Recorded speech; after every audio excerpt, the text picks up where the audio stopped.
কোনো কালে একা হয়নি কো জয়ী পুরুষের তরবারি, প্রেরণা দিয়েছে, শক্তি দিয়েছে বিজয়ী লক্ষ্মী নারী। কবি নজরুল ইসলামের বিখ্যাত এই চরণ দুটির মধ্যেই রয়েছে পুরুষের প্রতিটি সৃষ্টিকর্মে নারীর ভূমিকা।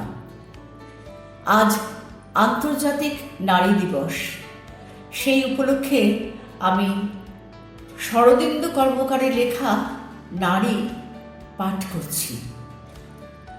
মানুষ কেন বলে মোদের নারীর নিজস্ব নাই কিছু?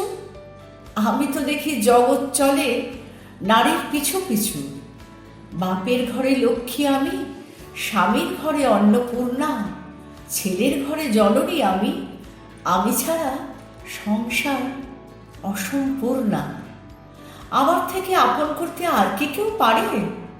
বাপের ঘরকে ছেড়ে এসেও পরকে বাঁধি ঘরে।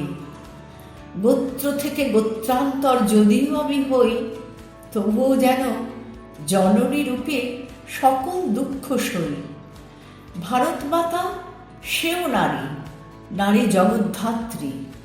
নারী হল এ জগতের সবার জন্মদাত্রী।